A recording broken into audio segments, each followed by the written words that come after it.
This pen was designed in 1966. It may have been more or less before that. It's rumored to be in a museum in New York. How valid that is, I do not know. As I mentioned in a previous video, the 10 accessories, this pen is perfect for every day. If I were to have a pen where I could say just pick it up and write with it, you could take it basically anywhere, do anything with it, this would be the one I'm talking about. This is extremely easy to use. It's very low profile.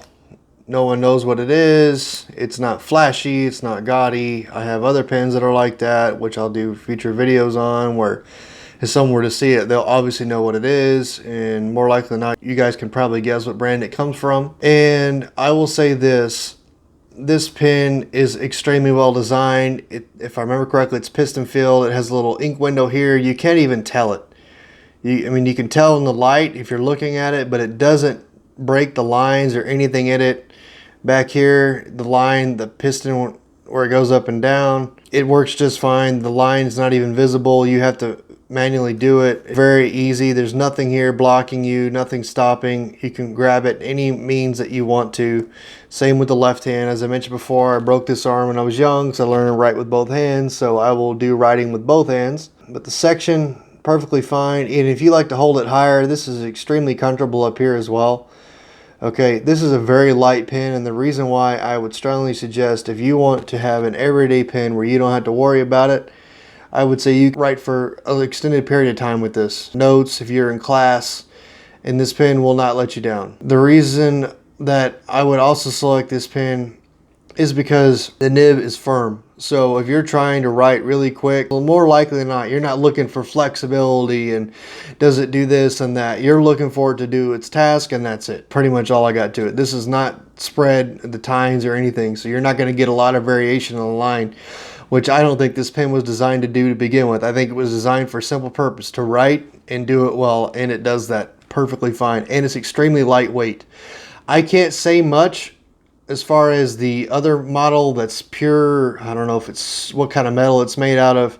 I don't know if that's heavy or not, but this is extremely light. You can have this posted or unposted as I have it here. Either way is perfectly fine to use this. You could buy this for anybody. This is just fine to work with. Posted, unposted, however you want to use it, okay?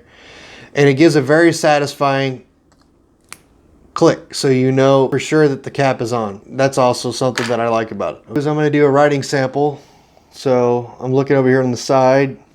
Hold on one second. This is with my right hand, okay?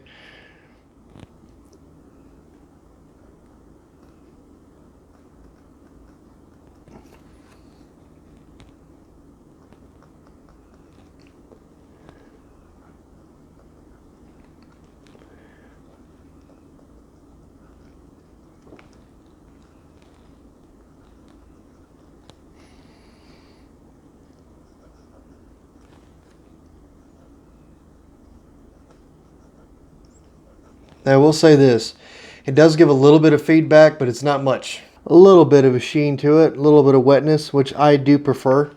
I'm using Clairefontaine paper, and this is the Noodler's ink that I'm using. As you can see, you can't really make out what it is. I don't really remember what it is, but it's Noodler's ink, okay? Same as I used in the previous review. I mentioned before, I'm not even going to try to test this, but that's about as much line variation as you're going to get. Any more than that, you're risking damaging the nib. You can write sideways, up and down. It's perfectly fine. Now, I will say this pen has to be turned in a certain direction for the nib to write. There are certain directions, like as far as you bending this way or up here, it may not write. So you have to find what's known as the sweet spot with this nib to write with it. But when you have it inside of that sweet spot and you get used to it, it's extremely easy to use, okay? So now I'm going to do the writing with my left hand, okay? So for you lefties out here, I write left-handed overhand, okay? I don't do under, or I do overhand. So keep that in mind.